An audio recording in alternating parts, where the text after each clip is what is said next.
Good morning. Should also probably unmute this for people on Teams. There we go. Okay. Hopefully people on Teams can hear.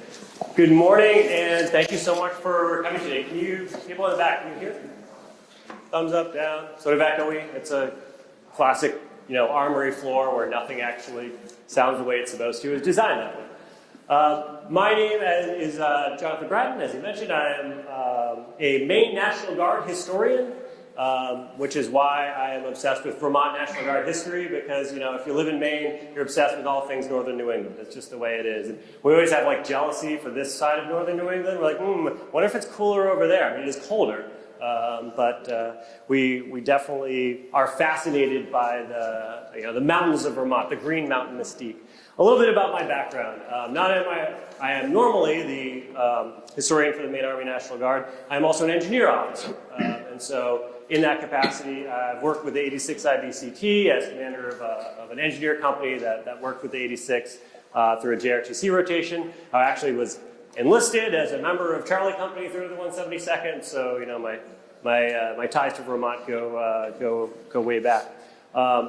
I am currently on active duty with the Army Center of Military History, which is a sort of weird position. I'm the only guardsman in the building, so there's a lot of people who are just like, what is it that the Guard is? I'm like, thank you for asking. Let me tell you what it is and isn't. It's 54 different states and territories that can't make up its mind about anything, and you cannot treat one as if, you can't just say, well, the National Guard will do this. I'm like, no, they won't. You have to convince every single state. Prior to that, I was on assignment as an instructor at the U.S. Military Academy at West Point, which was a super cool assignment. It was awesome. Loved, again, being like the only guardsman in the room, where you suddenly realize that all of our experiences are actually more all-encompassing than active duties. And you're like, wow, why do I have a greater knowledge base than all my peers? Well, because we do everything. We do DISCA, we do OCO deployments, we do all sorts of random stuff, state partnerships, everything like that. So all of that to say, it's given me a really rich appreciation for the history, the work ethic, and the professionalism of the Guard, specifically from northern New England, which is why I'm really excited to talk today about the history of the Vermont Guard. I also want to put a brief plug in here for the position of having historians in your force. Quick show, I'll just throw this out here. What does a historian do?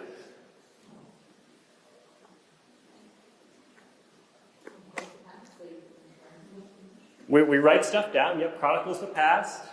What else do historians do? Analysis, yep. You've got to look at the stuff, figure out what it means, right? What is the importance of this? We link the present to the past. Link the present to the past, absolutely. Help us find meaning. There's one really onerous job, part of the historian job description, that as historians we don't like to, especially as Army historians, we don't like to talk about. And it's called collection. And everyone goes, oh, I don't want to do that. No, that's work. That's not me sitting there writing things and smoking a pipe and having a tweed jacket on. That's me going, hey, 86, I don't have your historical report on your last deployment. Or hey, where's the records for our COVID response? PAO, where's the file server that has all the images from the last winter storm we had, so I can pull those, get them archived and collected, so that way I have something to write from. The historian's job, I recall back to 2020 and doing, as a historian, collecting on COVID response, all our units that were going out the door overseas, all our units that were at the southwest border, the massive mobilization in January of 21, and also being an MD, still being an MD guardsman, doing all the things, and realizing, wow, this is a lot. So collection is huge, because without it, 20 years from now, these would be a bunch of blank slides. There's not going to be a lot of history. So the importance of having appointed field historians, unit historians, or a state historian is for collection. Okay, I've said my piece. That's not true. I'm going to come back to it later. So what we're going to talk about today, there we go. What would this be without an agenda, right? So we'll have a brief overview of military history, what it is and what it isn't. Look at Vermont beginnings, the evolution of the Vermont militia through the Civil War, through the Spanish-American War, the birth of the Vermont National Guard, and then through World War I and World War II, Vietnam and beyond. And then we're also going to look at the upcoming 250th anniversary of the Revolutionary War and look at what role Vermont can play with that. And through it all, because I'm a visual person, remember I started as an infantryman and as an engineer, so I like pictures. Pictures are great. So I will try to rely on pictures as much as possible. You guys have some pretty phenomenal photos through your history. So, again, I'm going to throw this one out here. Why study history? We had one talking about linking the present to the past. What else? Why else do we study history?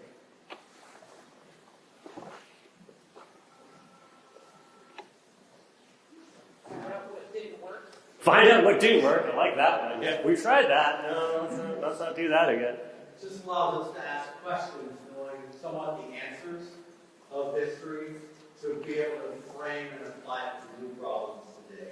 Problem solving, asking questions. That's like the root of it. Right, another one. So asking questions, problem solving. Esprit de corps, pride in the organization. Absolutely. Absolutely. Vermont's great at that, right? Like you guys have a mountain plastered on literally everything. Where did that come from?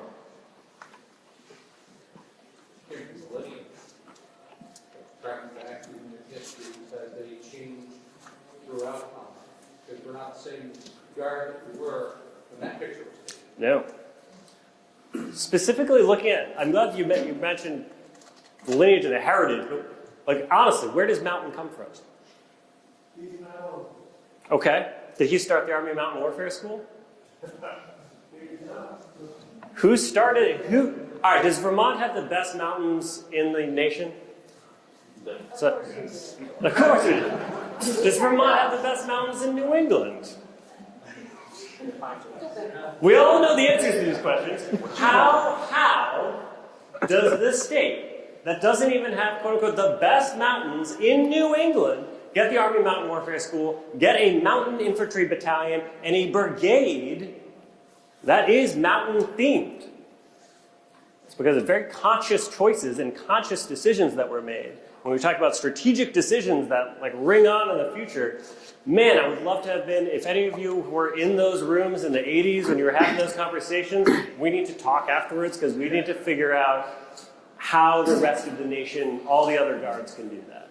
Because Vermont truly did a thing of going, we don't even have the best of this thing, but we are going to be the best at it.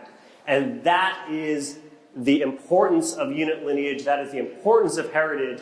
That's the utilitarian aspect of history that I think a lot of people miss out. Because it wasn't just this just happened. The Army today was like, here, have a mountain warfare school, you get a jungle school. People made decisions, and that matters. The decisions of leaders matter. That's why we study history. These are things that get me excited, because when we look at the future and we look at the recruiting crisis of today, we can look at the past and we go, what decisions did people make? There's not necessarily going to be an answer there, but at least we're asking questions. So as always, when I ask questions, I turn to Army doctrine for answers, because it's very clear and well written. And no, it's not. But we like to start from a doctrinal foundation because we have Army doctrine, because it's there. So what military history is for?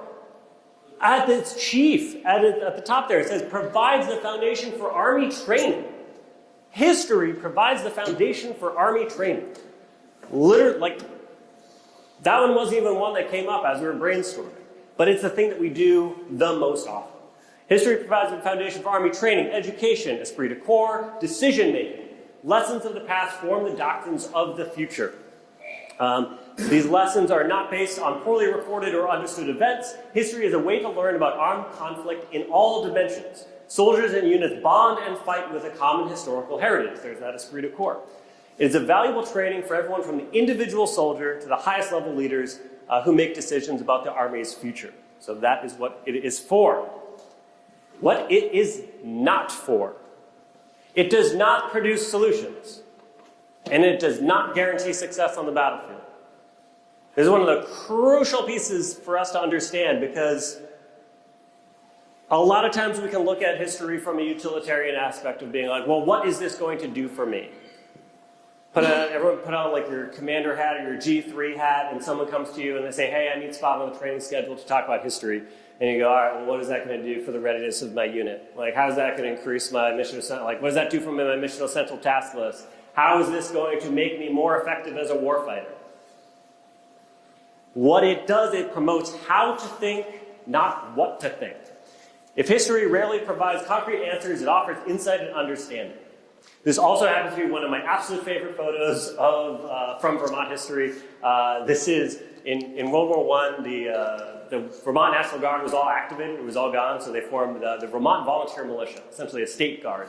And this is during their muster in 1918. This dog is like probably one of those beautiful dogs I've ever seen in a National Archives photo. It is straight up posing.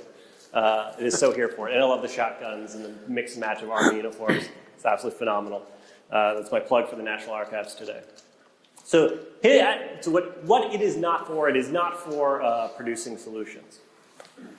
At the core of Army history is organizational history. We've already talked about it much. We talked about the 86. We talked about this mounted ethos.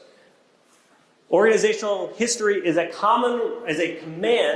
command responsibility. Just like we talked about supply as a command responsibility, and as a commander, I will have like every single type of supply like branded into my brain because the G4 and the JAG and the PFO like held me down, or like you will remember what you are financially responsible for. How many commanders are financially fiscally responsible for their history? We don't attach a line item to history. We don't attach that, but we probably should, because there is no history of Vermont in the global war on terror that's out there that I know of. There's no history of the Maine National Guard in the global war on terror that's out there, because I've never written it. There are some histories of the National Guard in the global war on terror, and they are, well, how much do you think Vermont is represented in those if there's no recorded history of Vermont in the global war on terror? So 20 years of our own lifetimes, our own participation, sweat, blood, and tears, and what do we have for it? Because history is a command responsibility, but it is usually one that is tagged to the nearest lieutenant. Hey, write this thing as an additional duty, and you might get a good OER. So it is a command responsibility.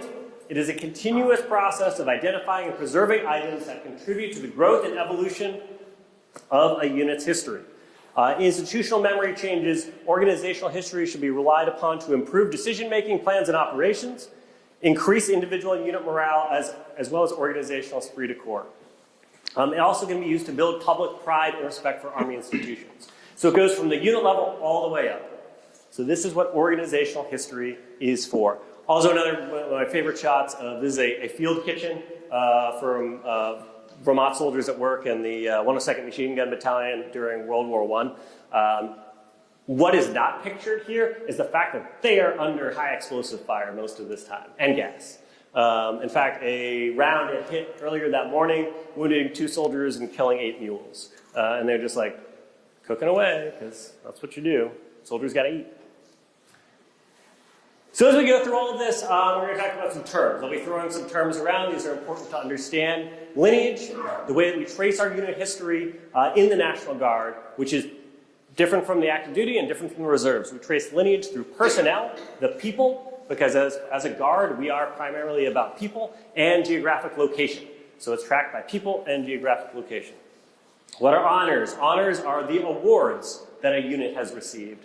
When a soldier walks up and is like, what do I wear over here on my ASUs or AGSUs? I don't know. What is this blue thing? What is this red thing? What does that mean? Your honor, so the unit honor is displayed on a soldier's uniform and on the organizational colors or guidon. The term organized. A unit is formed and officers are appointed or elected. Yes, we go off of officers. Sorry, NCOs. Federally recognized is a post-World War II term, which means that a unit has been inspected by the U.S. Army and has met all the federal requirements. Consolidated. That means you are combined with another unit to form a new unit. Reorganize means reorganizing as a different branch, say we're reorganizing from armor to infantry. And then redesignated would mean we've just given you a different name. Same unit, new name. That's all. So, Vermont beginnings, right? Vermont happens to sit at, I would say, one of the 3 great strategic locations in North America. Especially as it pertains to North American warfare from the 1500s through the 1800s. The other 2 would be the Mississippi River, the Port of New Orleans, as well as the forks of the Ohio, where Pittsburgh is. The route, the corridor rather, the Hudson River Lake Champlain corridor, has been used as a strategic waterway for armies for centuries. What's the fastest way to move things in the 1700s? Float it, right? Because roads were, well, I mean, we see our roads today, right? The roads in the 1700s were so bad. After Washington was going to go on a cross-country journey as president, and he literally got like 5 miles into it, and his carriage broke a wheel. And he turned around and went back. He's like, yeah, no, we got to do something about these roads. Like, I can't even get out my own front door. So transportation, especially if we're talking logistics, where my loggies at? All right, we got a small but mighty few. To move people and things to make war, you have to be able to move them in mass quantities. It can't just be a little bit. And the way to do that is via waterways. So that Hudson River, Champlain corridor up to the Richelieu River and then the St. Lawrence Seaway provides that access, that avenue of approach from New York City up to Canada. Anyone who was occupying Canada in the early 1700s, the 1600s? What nation? French. The French. Yeah, man. Gosh, those awful, evil French.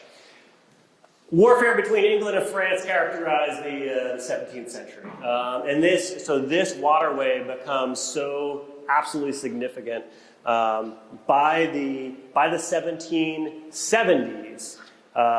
The area is firmly in British control, and you have British installations at Crown Point and Fort Ticonderoga on the New York side. Vermont, of course, also is a disputed territory at this time between New Hampshire and New York, known as the Hampshire Grants. New York claimed regions that had been granted to residents of New Hampshire, causing there to be some armed disagreement, shall we call it.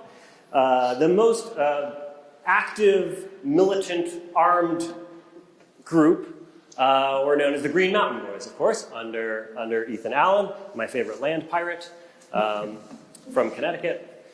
He was sort of a land pirate. It's what he did. He was also an incredibly learned man. He wrote a philosophical treatise on reason as the only throne of man. Reflections on the philosopher Baruch Spinoza, and if you understood any of that, you're smarter than I am. But this is the type of dude he was. He was very good at public relations. He forms the Green Mountain Boys at the Catamount Tavern in Bennington in 1770, as you all know. You all could tell me far more about this than I. And then he apparently, in front of a New York judge, he says this quote. Something about mountains and valleys and gods. Anyone want to tell me what that quote is?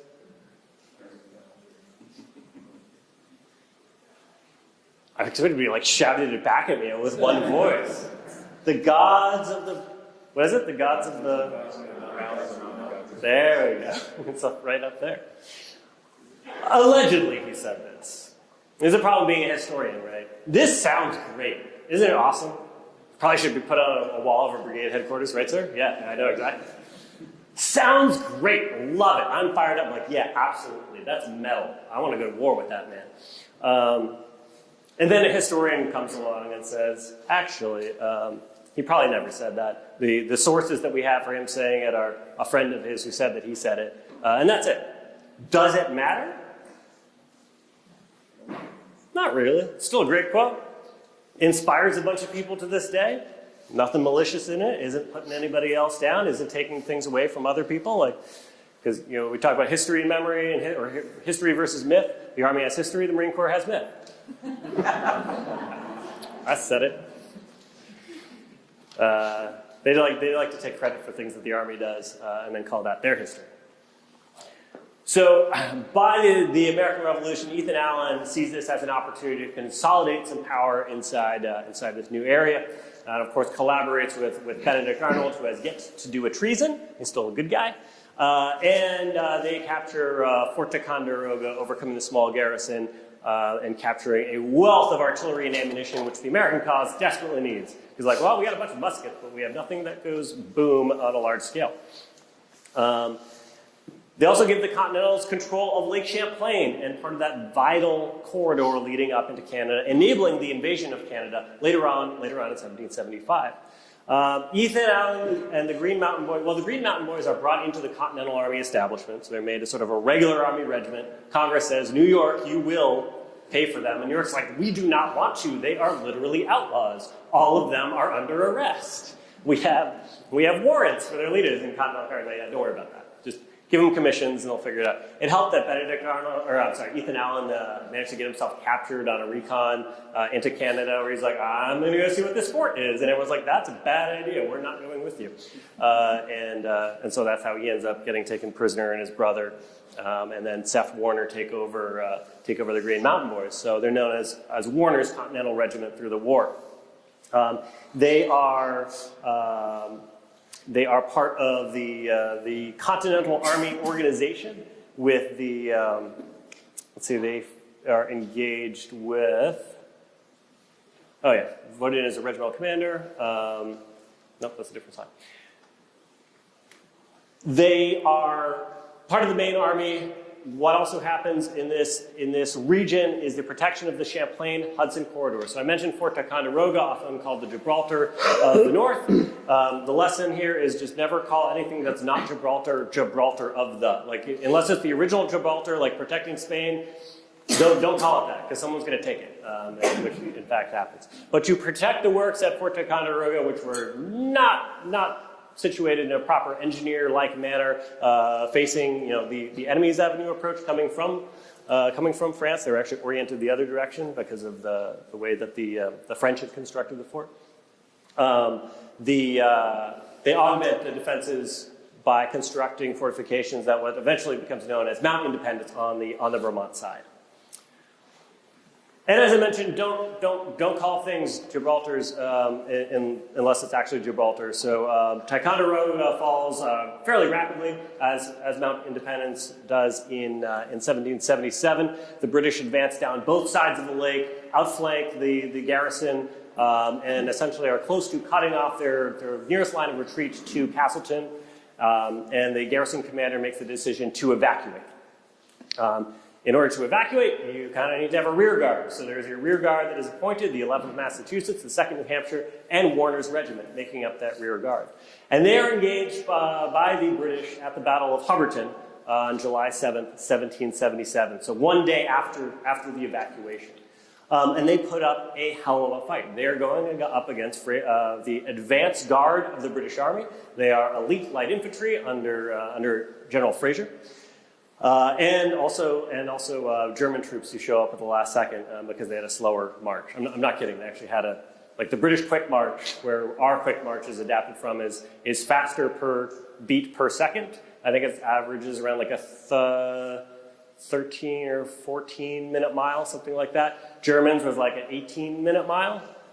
So they got there slower, but they were actually ready for combat, rather than like, oh God, that was awful. Well, I can't feel my feet, my shoes hurt.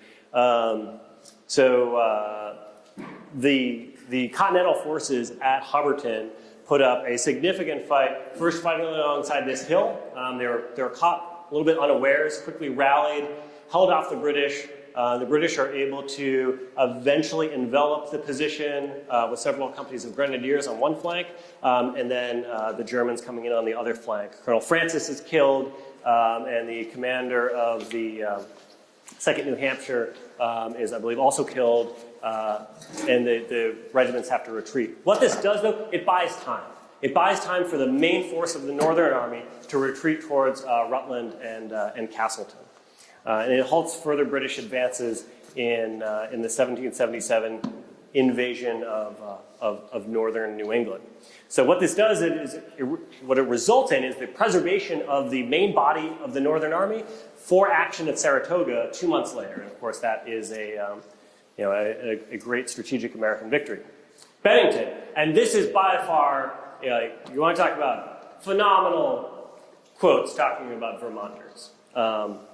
So after Bennington, General John Burgoyne, commander of the British forces in invading New England at the time, writes, "The Hampshire grants in particular, a country unpeopled and almost unknown in the last war," that's the French and Indian War, "now abounds in the most active and most rebellious race on the continent and hangs like a gathering storm on my left."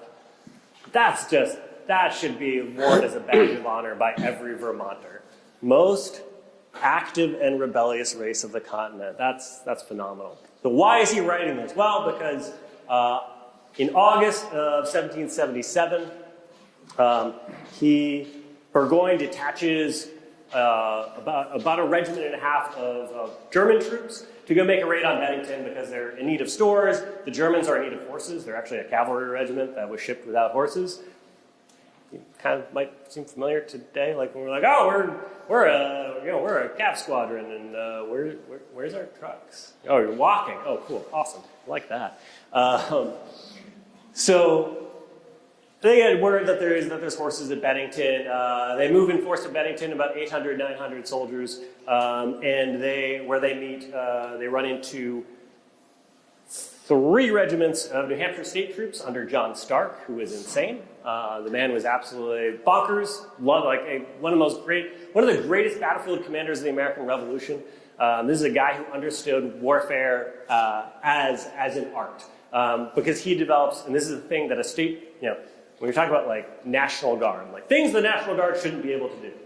Regulars should be able to plan a triple encirclement of the German and British and Loyalist forces. National Guardsmen should not know how to do that. And yet there's John Stark, a New Hampshire, basically a New Hampshire National Guardsman, essentially, if we were to transpose terms of today back then, developing a very complex triple encirclement battle plan of a dug-in enemy with artillery, where he coordinates it perfectly, overruns all three German positions, great painting by Don Triani of the Vermont militia going over the top there, and completely destroys this task force that was sent out. Warner's regiment comes up later in the day and engages a quick reaction force coming from Burgoyne, holds them off, and then eventually they are overwhelmed and have to beat a hasty retreat. This is a massive victory for the American Army, done by the National Guard. So that's why the regular army doesn't like to talk about it. But Bennington is one of those key victories that eventually leads to the overall victory at Saratoga, just a little bit later. Warner's regiment is mustered out in 1779 when Vermont becomes an independent republic. Questionable things that are happening there, but I'm not going to make a comment. Vermont does get admitted as the 14th state in 1791, and unfortunately, its enrolled militia, as we call it, was not the best motivated or organized. Most of New England's was not at the time. After the American Revolution, things kind of fell into disrepair. It was organized into several divisions, was rarely active, rarely mustered. Like most of New England, Vermont was not an enthusiastic participant in the War of 1812. They kind of went reluctantly. But Burlington did serve as the basis for a large U.S. military cantonment for the war. The 11th U.S. Infantry was here. And as a mustering point for militia units en route to campaigns in New York and trying to invade Canada. It didn't work out. It's like Canada is like America's like Russia. Like we invade all the time. We can't quite, it gets cold. A bunch of New Yorkers are like, we don't want to cross the river. Yeah, gross. No, we're not going to. Literally, it was the Battle of Niagara was regulars fighting across the river Niagara and doing a pretty good job. They're like, all right, a little help, New York militia. And they're like, we don't, nope, our orders do not allow us. We're on state active duty, man. We can't cross international boundaries, sorry. So yeah, it was kind of a mess. The less said about the War of 1812, the better. But Vermont militia do play a role in the Battle of Plattsburgh in 1814, helping to build fortifications and eventually driving off the militia. Driving off the British. They are the militia. The Vermont militia falls sort of into disrepair in the 1830s and 1840s, like the rest of the nation. Pretty much everyone's trying to figure out, like, what are we as a new country? Like, do we have a regular army? Do we rely on our militia? I was like, we rely on our militia. Okay, funding for militia. We have no funding for militia. Cool. All right, that's not going to bite us in the backside at any point. Nope. And so it's not until 1858-59 that there is a reorganization, a serious reorganization in the Vermont militia. And it's the first major organization of a permanent militia since the Revolution. And when we talk about lineage, this is where your lineage begins. So unfortunately, because the militia was in such disrepair from the War of 1812 all the way through the 1850s, there is no Vermont unit that carries a lineage past this point. So 172 Cav, this is where it all begins. And the 8 companies of Vermont militia that were chartered in 1858-59. I just want to read a quote. When I talk about when militia was not organized in bad repair, what does that mean? All right, well, so I'm going to read a quote from the Rutland Daily Herald, I think 1859, talking about these new organizations of militia. And hearkening back to the good old days. Quote, those gingerbread and sweet cider days of June trainings and militia musters, alike joyous to grandsire and grandson, when the 3 principal motions of a cavalry regiment were said to have been to, quote, get drunk, fire, and fall off. And when the displays usually ended in a sham fight, more dangerous to the actors therein than was many a real one we read of, these days, we say, belong to the past. And though some of us may cherish a pleasant recollection of them, there let them remain. So talking about, these were parties. The militia musters of the old days were parties, and people got drunk and fired off guns and fell off horses. And so this is the first attempt to modernize the Vermont militia. This is happening at around the same time across northern New England that militias were becoming more serious. And they're like, we want to go by U.S. Army regulations. We're going to buy uniforms that look like the U.S. Army. We're going to stop playing dress up, because a lot of it was kind of just playing dress up for rich white kids. That's a lot of the old companies are like, wow, so your daddy's got a lot of money. I get it. This was trying to make it actually for the common defense, and so Vermont is organized into by counties into four regiments. And what a really great timing of that, 1858-59, because by 1861, after Sumter is fired on in early April, by April 15th, President Lincoln calls for 75,000 volunteers to come from the states. So that's on April 15th. By April 19th, 4 companies of the Vermont Volunteer Militia had volunteered their services to the governor and would go on to form the 1st Vermont Volunteer Infantry Regiment, which is a 3-month regiment formed out of 10 existing companies of the organized militia. Officers from the Vermont Volunteer Militia served pretty much in all of Vermont's units throughout the entirety of the Civil War. This mobilization time for the 1st Vermont is pretty incredible. Think about it from our modern day standards.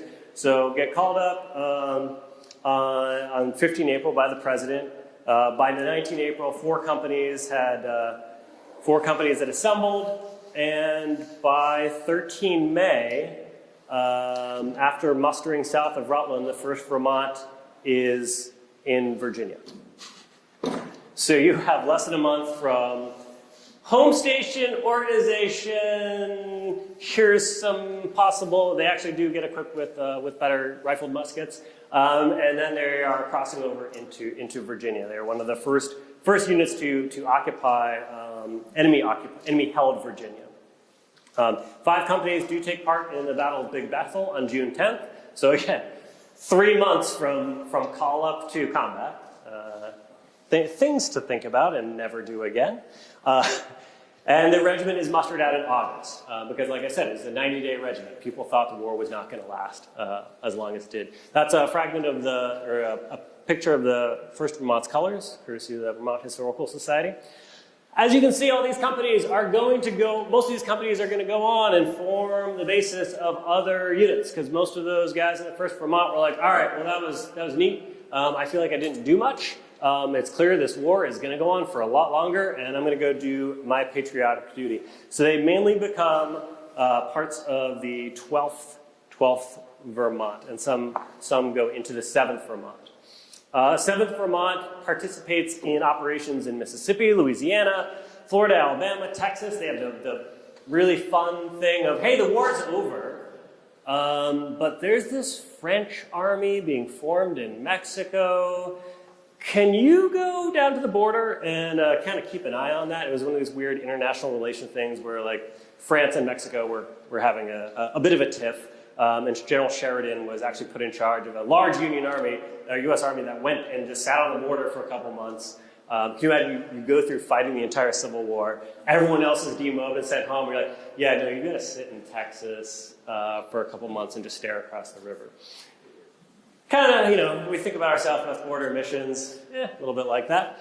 So they get to have the fun role with that. 12th Vermont was a 9-month regiment, an emergency regiment that was called up in 1862 with the first invasion of the North, the Antietam campaign. And they are going to serve in the defenses of Washington until the Battle of Gettysburg. They have the very, very bad luck of being part of the Vermont Brigade at Gettysburg, but not actually being at Gettysburg because they were busy guarding the trains in the rear. So like they're at Gettysburg, but also not. More on the Vermont Brigade later. One of the things I wanted to talk about when we talk about like what does it mean to have institutional memory, institutional heritage, Battle of Monocacy. So there's no Vermont Guard unit that has lineage to the Battle of Monocacy, but there's a bunch of Vermont Guardsmen, pre-war Vermont militia, or guys from the 1st Vermont who are serving at Monocacy. Anyone ever heard of Monocacy before? Know where it is? What state it is? Maryland, absolutely. Yeah, it's on the way to DC. If you're driving from DC out to Gettysburg, you pass Monocacy. I've driven past it a million times. Went there one day, and lo and behold, the museum's just mostly about the 10th Vermont. It should just be called the 10th Vermont Museum. It's awesome. Because why? Because there's only a few. What happens is in the summer of 1864, a large Confederate force moves up the Shenandoah Valley to move against DC. And there's not many troops in the way. There's a handful of regiments to slow them down. One of these is the 10th Vermont. And it is, Monocacy is fascinating because it's not a victory. The 10th Vermont does not hold their ground to the last man type thing. They have to fall back and fall back and fall back. But it is a tactical defeat and operational victory because they slow the Confederates down enough. And it's just all these examples of Vermont heroism under fire. This great quote from Private Daniel Freeman, quote, as they're defending this rail bridge and trying to keep the Confederates from executing a crossing of the Monocacy River.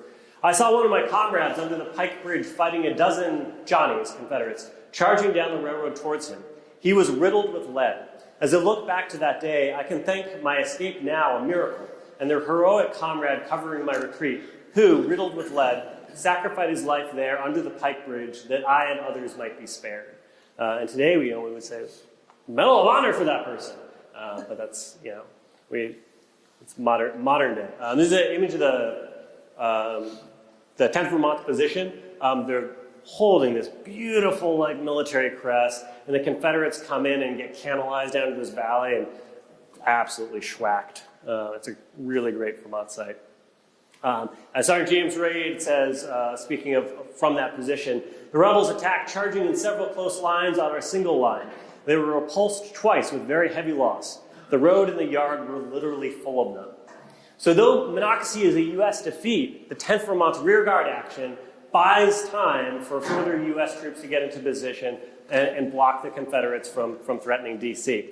And I love the 10th Vermont's monument. One, I have a joke. if you see a rock with a plaque on it somewhere, that's a New England unit. Like, that's just someone from New England did something there. If you see a giant mausoleum that can be seen from space, that's probably Pennsylvania or New York. Like, that's all their monuments. For us, we're like, so we invented America, here's a rock. We saved the day at Gettysburg, here's a rock. Pennsylvania's like, we work here. Erect this thing that can be seen from the International Space Station. So this is the Vermont, the 10th Vermont's monument. And as depicted on the 10th Vermont monument, DC needed to be saved, quote, and we saved it. Just like the most understated, and we did that. And then we had lunch. But it's a great battlefield for talking about Vermont valor. Case in point, George Davis enlisted into the 1st Vermont Infantry in 1861, so he's one of those original, we'd call him an original Guard guy, an OG. He re-enlisted in 1862, appointed a second lieutenant in the 10th Vermont Infantry. This is also a trend where you see militia guys, pre-war militia, who are like a private or a sergeant, and then when war happens, they're like, can you go be a company commander now? Trying to think about that today and thinking about like the E4s, E5s in your formations and be like, so if large-scale combat operations happen in a war with Russia or China and we have to grow the army by 10, oh God, my specialists are going to be company command. Oh boy.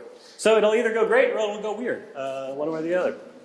So he's a lieutenant by this point. And with a small detachment on July 9th at Monocacy, he leads that defense of the Pike Bridge. He has basically 30 to 40 soldiers. Holding off essentially 2 brigades of Confederates from crossing this one bridge, and they put up a hell of a fight until and are able to hold it until they're able to burn the bridge and fall back. And so he receives the Medal of Honor for his heroism in 1892. It's not just the war front, right? We have the home front. The Guard is always ready, always there. So of course, we all know the St. Albans raid, right? You all know it better than I do. Reading about it, I'm like, oh, I forgot that this thing happened in history. This weird, strange things. But George Conger enlisted in the St. Albans Ransom Guard in 1858-59, one of the very first organized Vermont militia units, so pre-war Guard guy, as we call them. Commissioned as second lieutenant, yeah. Enlists private, and it's war, you're a lieutenant now. In the Vermont Volunteer Militia, and in 1861 he recruits Company B, 1st Vermont Cavalry. So company commander now. This guy's rising out through the ranks. After his term of service is done, he comes back home to St. Albans. And, that had to be a hell of a thing. Like, you've just gone from being... 1st Vermont Cavalry, by the way, is an incredible unit. They are in action all over the place in Northern Virginia. Northern New England Cavalry, 1st Maine, 1st Massachusetts, 1st Vermont. Incredible stories because these guys are doing what we would today call counterinsurgency operations in the Northern Virginia counties, where they're doing intelligence collection, reconnaissance, screening armies, cav stuff, which as my cav friends call it, jib jab, cav stab, where they just hit each other with swords for a while and wear funny hats. But they're really one of the most veteran organizations in the Union Army. So he's just seen a lot of heavy action, gets back home, and all of a sudden there's Confederate raiders coming through his town robbing banks. He has a great quote, "It's a raid, bring out your guns and fight." So he forms a posse, pursues them across the international border. He was not like the New York militia in the War of 1812. No qualms about going across the border and causing a major international incident. And they and the Canadian officials help capture the raiders, which then does result in a big old international incident where Canada's like, what do we do with them? Because they say they're soldiers, but also, I don't know. And that's a whole other story. But it's a great example of the Guard, right? Even though everyone's fighting off of the war, you've got somebody who's at home with the training, the know-how, and the passion to go and inspire people to go, no, let's not just sit here, let's go do something. Let's form a posse and get these guys. So a quick overview of World War I Vermont. Sending 17 regiments of infantry, 3 batteries of artillery, and a regiment of cavalry, and 3 companies of very good sharpshooters through 1865. The most famous organization was the Vermont Brigade, as it is often called, but there were 2 because everything is confusing. So the 1st Vermont Brigade, where the 2nd, 3rd, 4th, 5th, and 6th Infantry. These are 3-year regiments, and the 2nd Vermont Brigade was the 12th, 13th, 14th, 15th, and 16th Infantry, which were the 9-month regiments. And the lineage of the 1st Vermont Brigade is, and the 7th to 12th is carried today by the 172 Capt. This is probably one of my favorite monuments at Gettysburg. Took it a couple weeks ago, hence the snow. He's standing on an axe. I don't know if you can see that. A little bit of an axe there. Anyone know the story of Lieutenant Stephen Brown? Sir? What did he do? Why is he standing on an axe? The story that I understand is they were moving Gettysburg. They needed water for their soldiers. There was a Union Guard that all they found until they couldn't have one. Basically told them to go away. And told them can't take it anyways. Then he was under arrest and the battle started. So he was to be released to go fight with them. And I said yes, they had taken his sword away. So he used the found use of axe. So after his Confederate officer. Yes, verbatim, absolutely. Standing orders were to not, and the approach march to Gettysburg with the Vermont Brigade, you know, the famous order, you know, keep the, although that was the different Vermont, again, 2 Vermont brigades, so you're like, wait, which Vermont brigade are you talking about? You know, keep the column well closed up, put the Vermonters ahead, that type of thing. We'll get to that in a minute. But get to Gettysburg as quickly as possible. Don't break ranks. Don't stop for water. We need bodies and rifles as quickly as possible. We don't know the situation there. And Lieutenant Brown, being a decent, humane officer, is like, yeah, all right, well, if you want the bodies of my men there, they need to be alive. They need water. So he's placed under arrest. Goes into battle with an axe. Like, that is the most metal Vermont thing that I can actually think of. They originally wanted to have the monument with him holding the axe. And the Gettysburg Monument Commissioner was like, no, just tone it down a little bit. You can be Vermont, but you can't be that Vermont. And so he's depicted holding the captured Confederate sword, but he is standing on the axe. So when you go to Gettysburg, and you should, you go visit that over by the angle. So if we're talking about Vermont quotes, you know, that typify Vermonters in the Civil War, you've got General Winfield Scott in 1861 saying, I want your Vermont regiments, all of them. I've not forgotten the service for the Vermont men on the Niagara frontier. I remember the Vermont men in the War of 1812. And of course, put the Vermonters ahead, keep the column well closed up. Speaking of the 1st Vermont Brigade on the approach march to Gettysburg, General Doubleday, so the story of the Vermont Brigade at Gettysburg is the 2nd Vermont Brigade, the 9-month regiments, was literally, they'd been sitting in Washington for 8 months. Sitting in the defenses of Washington. And it was kind of like watching paint dry, probably a little bit more boring, and a lot more mosquitoes and awful humidity. It's a horrible place in the summer. And finally, at the Gettysburg invasion, they said, oh, hey, so there's an emergency now. We need you. You have to come fight. They're like, oh, okay, cool. But our enlistments are up in like 5 minutes. Okay, all right, let's go do this thing. So literally, with just a few days to serve, they take part in the Battle of Gettysburg. And they take part in the fighting on the close of the day on July 2nd, counterattacking against some Confederates. But it's really on the 3rd day of the battle at Pickett's Charge, the famous Confederate attack against the middle of the Union position on Cemetery Ridge, where General Hancock rides up to the Vermont Brigade, to Colonel G.J. Stannard, who was himself a pre-war Vermont militiaman, naturally, and says, bring your men up and flank them. And so the idea was they're going to wheel the entire brigade to come in on the flank of the Confederates. These units were so raw that they had officers from all across the Corps following along very closely because they were actually worried that in the movement of just wheeling them, they were going to break under fire and run away.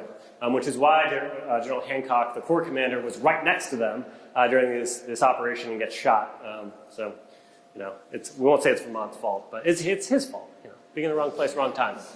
But it works magnificently, absolutely shatters the entire flank of the Confederate assault. And General Doubleday,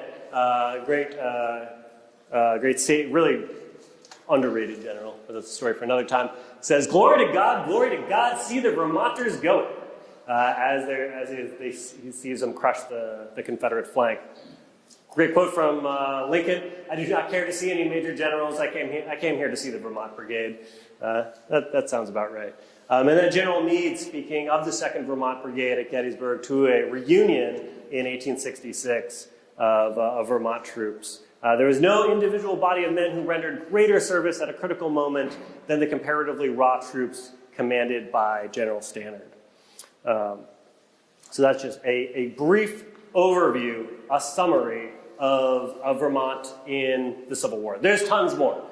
Cedar Creek, we were talking about earlier, is an incredible Vermont battlefield. The Wilderness is an incredible Vermont battlefield, but we have to sadly move on to other conflicts. How are we doing on time? Cool. You guys doing okay? Do you need a break? All right. We're gonna drive on for a little bit longer. There will be a break, I promise.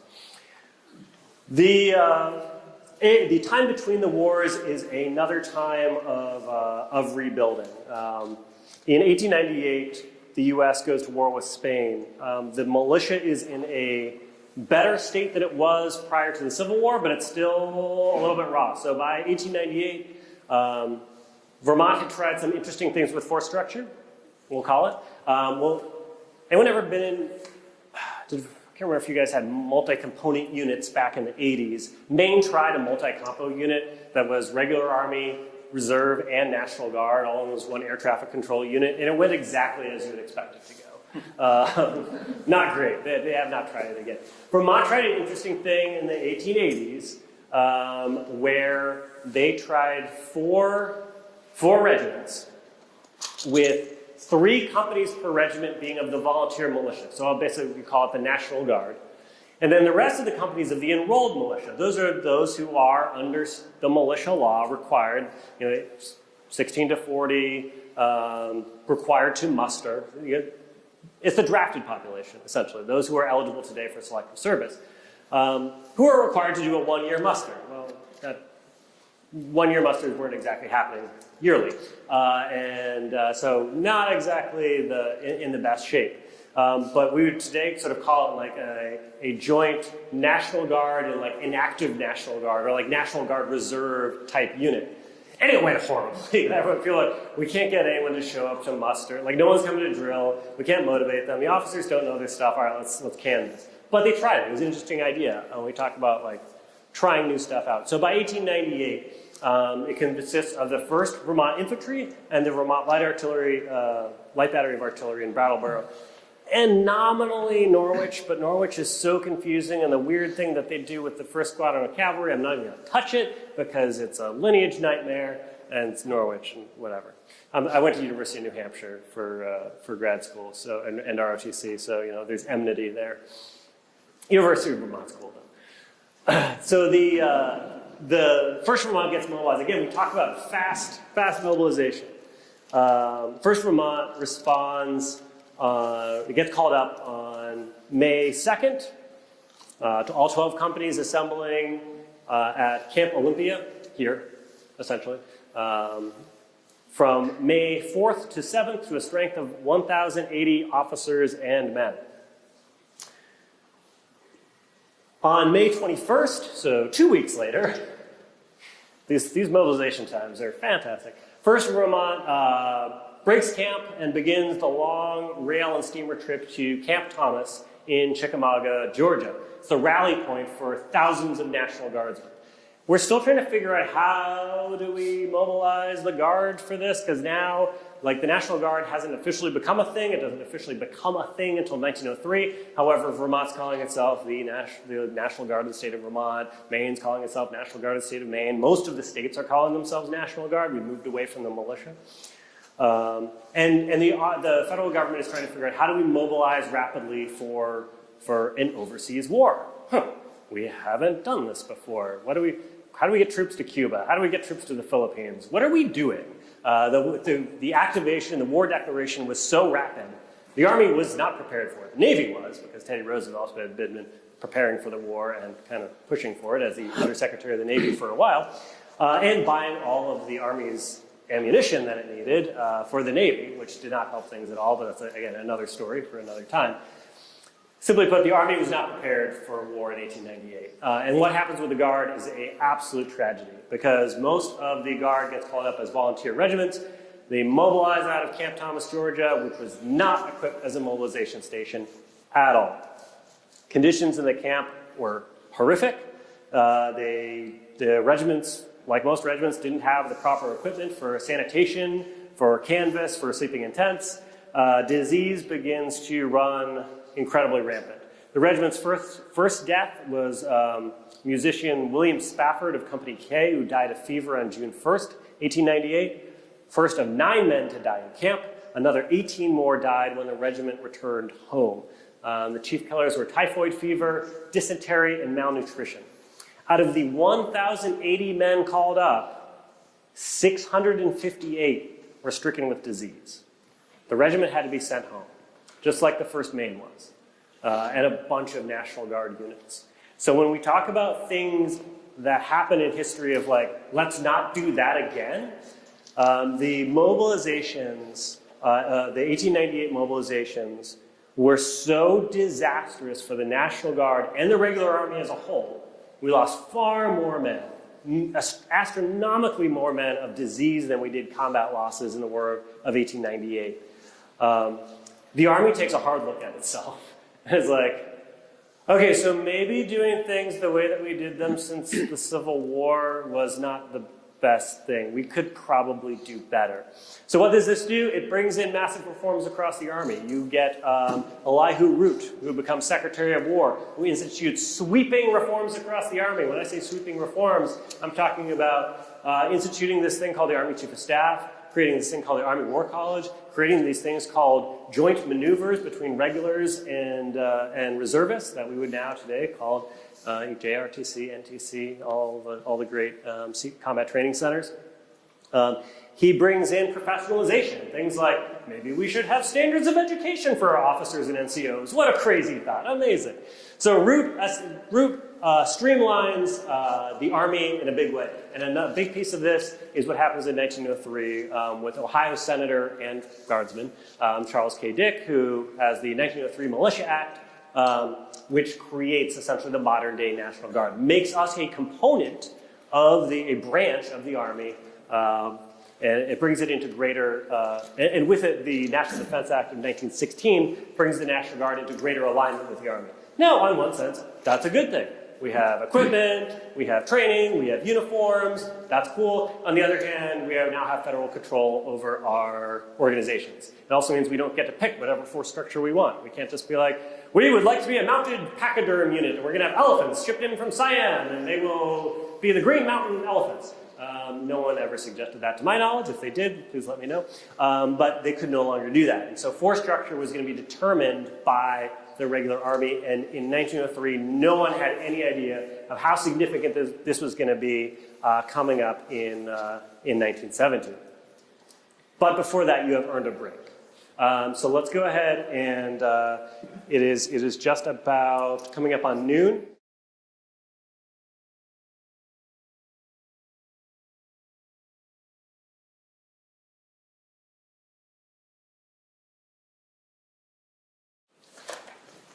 Come on, technology. There we go. All right, so that brings it up to 1916. Mexican border activation of 1916. There's through 1914, 15, 16, there's a civil war going on inside Mexico. Multiple sides at war with each other, and multiple sides wanting to draw the United States into said conflict on their side. They'd like to have that U.S. assistance.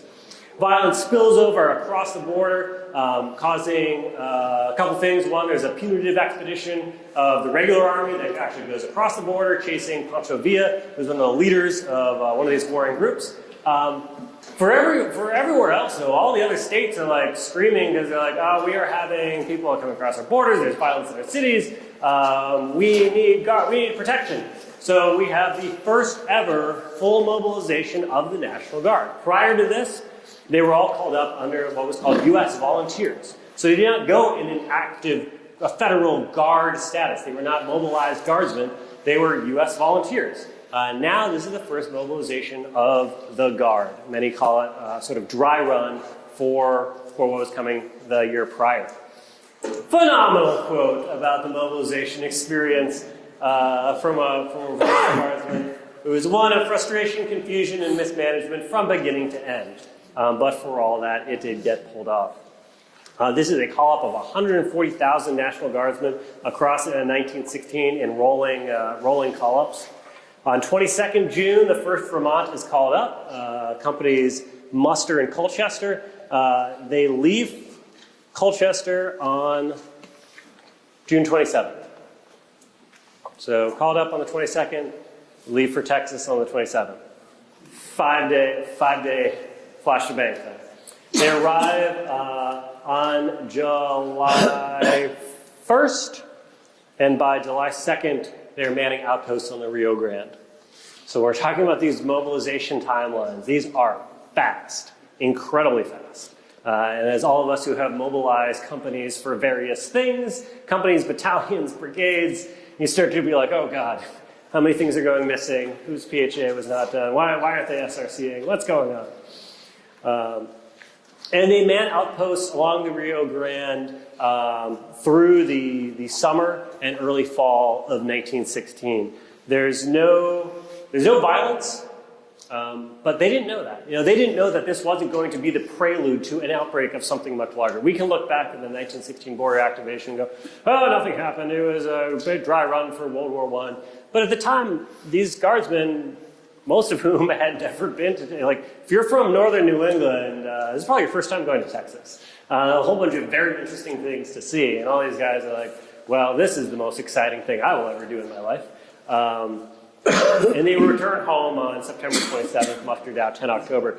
Great letter home from the 1st Vermont on 10 July 1916. Talking about how companies C&M and the Hospital Corps were sent goggles from generous friends at home. So, when the state doesn't provide you with, if the Army doesn't provide you with the required stuff, your friends just buy them from home and send it overseas to you or send it to the border for you. Every man needs a pair to keep out of the dust as well as to shield the eyes from the blinding sun. It is courage that is keeping the men happy, not that they like Texas. The story is going the rounds of the regiment that General Sherman once said if he owned hell in Texas, he would sell Texas and live in hell. The 1st Vermont Infantry cordially agree. Great quote. But they arrived home in September, mustered out in October, and as I said, for most of these guys, they're thinking, this is the most excitement I will ever have in my life. Psych. Just kidding. A little piece of legal history too. Ooh. That mobilization was the cause or the impetus behind the Caretaker Act, which was the predecessor of the modern dual status technician program. So all of you that hate the dual status technician program, it was the need to have a federal employee who was also part of the state National Guard to basically be Colonel Chase, to look over the federally given property to the state. Yes. So, It's also the beginning of family care plans. I'm not kidding, because, again, it's first mobilization of the National Guard. So they just do it, right? As we always do. All right, we were told to do the thing, let's go do it. So we did it. And in the process, everyone's like, all right, what about all the students? And then around halfway through the mobilization, as everyone's getting ready to go back to school at UVM, they're like, oh, I guess we should probably send the students back so they can go to school, but we need backfill. So quick, stand up recruiting, have people recruited, get them sent to the border. But no, hold off. Now we're saying we don't need them at the border. We don't know what to do. There's a cadre that were held here of recruits who were supposed to go down to the border, held here for months in just sort of limbo of are we going forward? Are we not going forward? Meanwhile, the students are sent home to go back to school. Vermont legislature votes basically a stipend for mobilized guardsmen because they need something to help with their employer. There's a whole bunch of things that now we would call family care plans, the Servicemen's Relief Act, all that stuff that begins in that first mobilization. But yeah, so as I mentioned, it's not quite the most interesting thing that they do in their lives. April 6th, 1917, April 3rd, Wilson asked Congress for a declaration of war against Germany. April 6th, Congress grants it, and the U.S. is involved in World War I. You'll note, Company B of St. Albans is activated 25 March 1917. Talk about getting in early on the action. The rest of the regiment gets mustered in here on 3 April. Again, before the declaration of war. Why are they doing this? So, you might have noticed there's this thing above us called Canada. And there's these things called railways. And Vermont had this thing called ammunition manufacturing plants. So, there was a massive concern, even before the US got into the war, of German sabotage, spies and saboteurs coming into the US via Canada, trying to mess with trains, with the rail lines connecting Canada, which was then still part of England, and the US, and also sabotaging our ammunition plants, which, by the way, there was a Vermont ammunition plant that was selling a lot of ammunition to the French army, making 8mm Lebel ammunition, continued to make it through the American, once the Americans were in the war as well. And honestly, there was reason for alarm, because in 1915, a German spy was dropped off via submarine in Canada with official orders that said, "I am a German spy," basically, in so many words, with orders from his government to go blow up the railway bridge between Canada and the US in Maine. And he tried. Thankfully, he was a terrible sapper, did not tamp his explosives at all, so it was just like an outward explosion, put the span out of action for like a day. But think about what that one thing does. One terrorist attack, one little thing, and then everybody's freaking out. So by 1917, everyone's like, oh, we're getting in the war? All right, we need to defend all of our rail crossings. We need to defend our critical ports and infrastructure. So on April 18th, the 1st Vermont is ordered to guard duty, protecting rail lines, factories, ammunition storehouses. Takes its first casualty, Private Arthur Sweeney, from an accidental discharge on April 23rd. In Maine, we had almost the same thing. Our first casualty was Peter Klain, who was hit by a train during that guard duty. The remainder of the regiment is ordered here, again, when it was still called Ethan Allen, to conduct its training. Training recruiting poster enlisted the 1st Vermont Infantry. $10 a month pay. Voluntary induction is big, especially as the draft, after a few months, by June of 1917, the War Department's like, yeah, we got like 500,000 volunteers. They're going through that like a week on the Western Front, so we're gonna have to do selective service. So selective service comes into thing about recruiting. Man, what a great selling point, right? Like, hey, join the Vermont National Guard, you'll go to war with your friends, you'll have your pick of your MOS, or you can get drafted and go off with a bunch of random strangers doing God knows what. So a bunch of people join the National Guard. And so the regiment is ready, the 1st Vermont is ready to go off to war against the Germans. And then the War Department steps in. So you remember I said that in 1916, National Defense Act gave the Army a lot more authority. So think about today, right? Fighting that's happening in Ukraine. The new technologies we're seeing. Drone warfare, we're seeing information warfare, cyberspace becoming a much more dominant domain. We're seeing technologies and tactics being used in whole new, innovative, and creative ways. That might be very, very different from the last 20 years we've done things, the way we've done things for 20 years. And so if we were to think about fighting in large-scale combat operations today, it might necessitate changing how we do business. It might necessitate breaking up a bunch of units and forming new ones, because the old ways that we've done things aren't working now. Because this is the exact position that the Guard of 1916 is put in. They're told, hey, those 20 years of experience you've had, so if you're in the Guard in 1917, and you've done 20 years, let's see, you've probably mobilized like as a private or a lieutenant in 1898 to go to Cuba or the Philippines or go to get disease in Georgia. You've probably taken part in a couple joint maneuvers with the regulars, whether it was at Bull Run or Connecticut or what will someday become Fort Drum. And you've probably got some domestic response missions, right? Like responding to a house fire or a flood, something like that. And if I look back at my career, I can say, yeah, I did, did a couple Vermont flood mission, did an overseas deployment, got a couple CTC rotations, something like that. So that's very similar to our past 20 years of things. And then they're told, hey, take everything that you know and throw it out the window. Because there's these things called airplanes. Don't know if you've seen these. Like the war that was here is now up there. The war is also not just things that explode. It's also this thing called poison gas. Also, we have these things called telephones and field telephones. And so communication is entirely changed. So we need you to be able to communicate via telephone under fire of high explosive. Also, artillery is entirely changed. Everything is shifted. Also tanks. Here's all this new technology. How do we fight a war? And the War Department's like, crap. We have to change about 100 years of doing things. We have to take everything and throw it out the window. Our sacred organizations, all our units that we know and love, like the 1st Vermont, goes away. And if you can think about it, the 1st Vermont was your organization. Just like in Maine, the 2nd Maine was our organization. You came up in it. Your dad came up, your grandfather, blah, blah, blah. You know, these are units that went to war in 1898, in 1861. And in 1917, with a stroke of a pen, the War Department demolishes them. And they create the federalized National Guard in a division force structure. So New England becomes the 26th Division.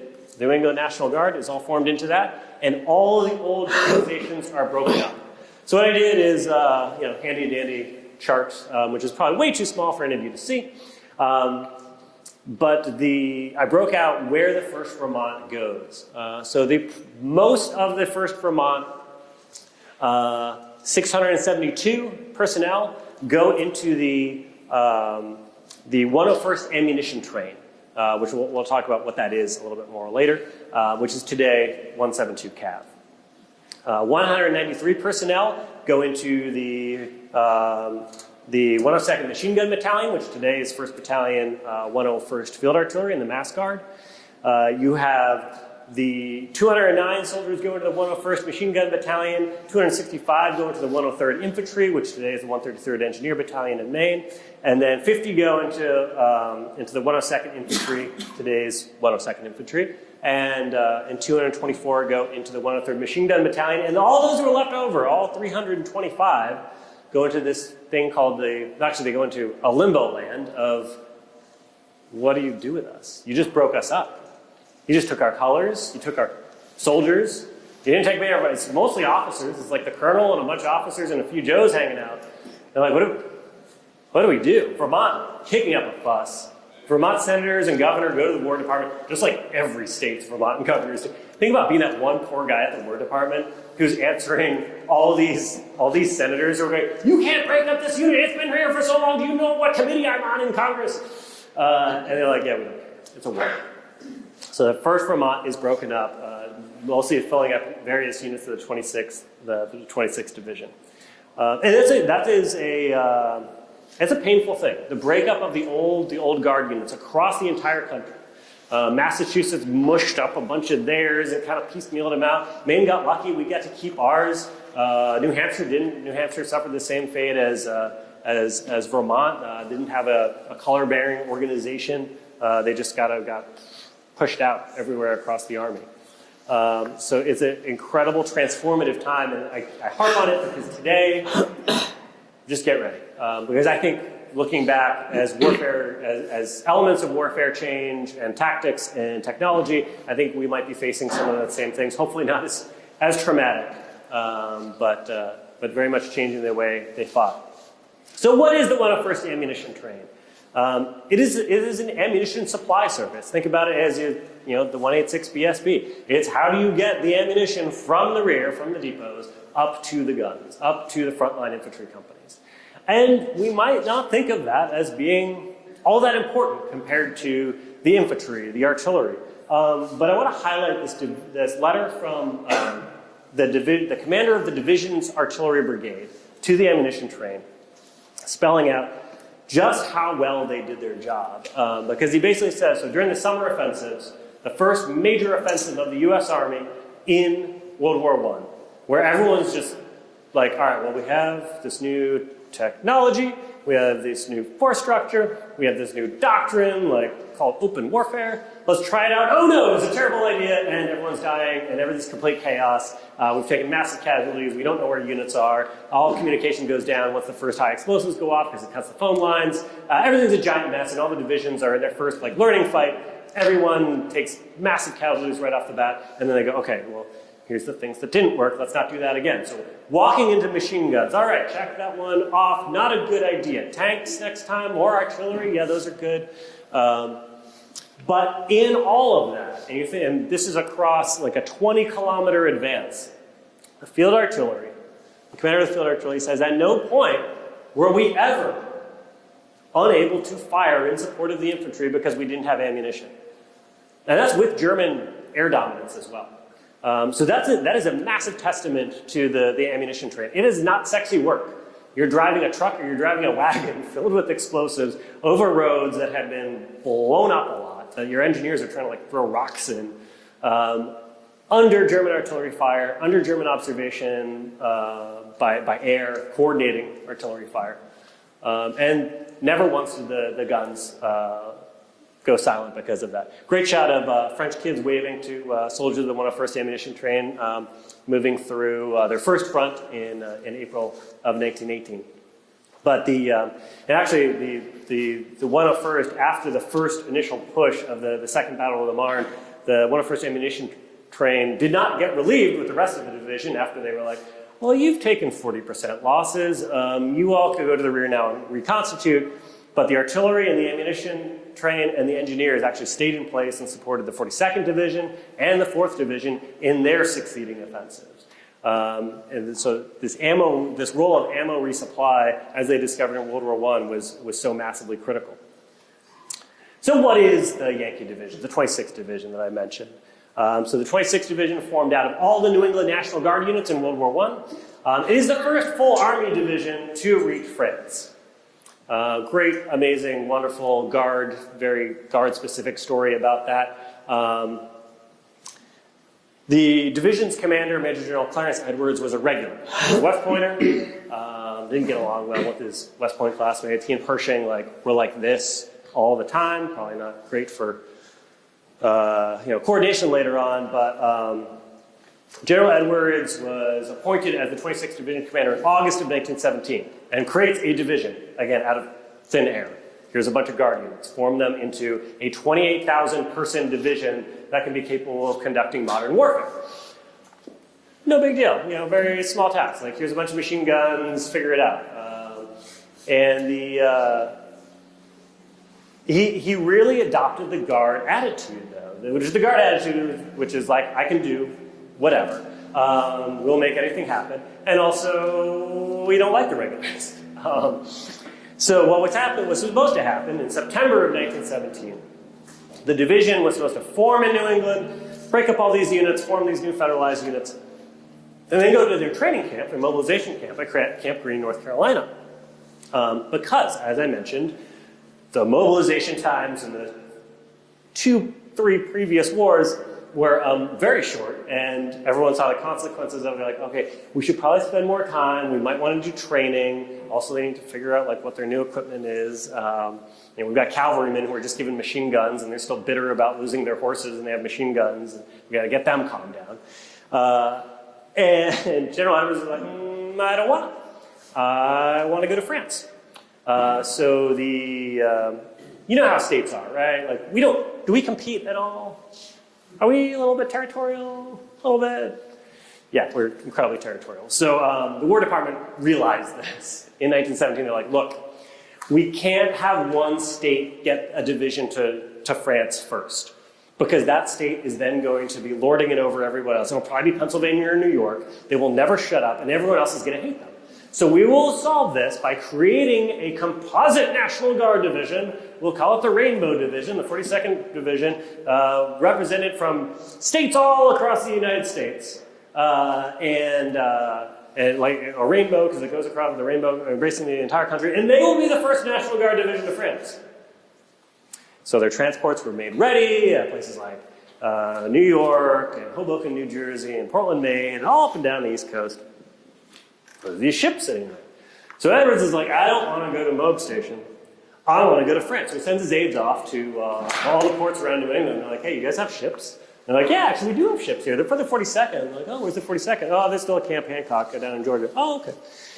So here's our cargo manifest. Our soldiers will be on in about 48 hours. Have a nice day. And that's how they loaded up 28,000 troops in about 48 hours. All of these mobilization camps across New England just disappear overnight.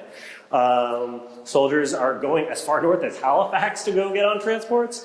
And as the whole convoy assembles there, they leave, and Edwards is like, oh, hey, by the way, War Department, here's a telegram.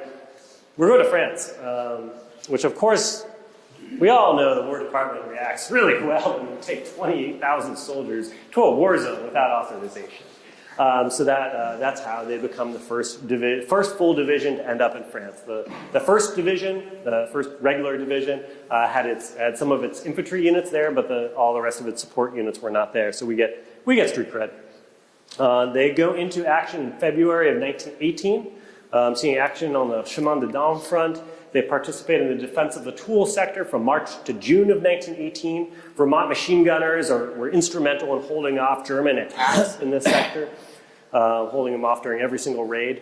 And then they are the critical role in the Second Battle of the Marne, where the 26th Division is one of the very first divisions to attack on 18 July 1918 in the very first major offensive. We're talking multiple French armies maneuvering with U.S. divisions inside them against the Germans. Which begins the German retreat, which will ultimately end with the Germans pleading for an armistice in October and November of 1918. This is where the 101st Ammunition Train is always on the move, always keeping the forward areas resupplied. The 26th Division in the next offensive, the Saint-Mihiel offensive in September of 1918, is instrumental in that. It's one of the two wings that's actually given the critical role of linking advancing from one side of the salient to the center, while the 1st Division advances from the south to link with them and close the pocket. And it was a race. You kind of get the idea that the 26th and the 1st were in competition. Yeah, they absolutely were. They were both the units that had been in France the longest, and you've got one of regulars and one of National Guardsmen, and whoo boy. Yeah, they got on like a house on fire. And the Vermont machine gunners made an all-night foot march to seize the town of Vigneaux and close the pocket and beat the 1st Division to Vigneaux as well. That was the most important part. They received, the 26th Division was one of the very few divisions to receive hardly any replacements. This could possibly be because their division commander ticked off literally everybody in the chain of command multiple times. But for whatever reason, the 26th was always massively understrength and yet always attained its objectives. And so by the end of the war, we're talking units, combat units, rifle battalions that began the war with 1,500 soldiers in them, numbering around 100 to 200 rifles on the front line by the last week of the war.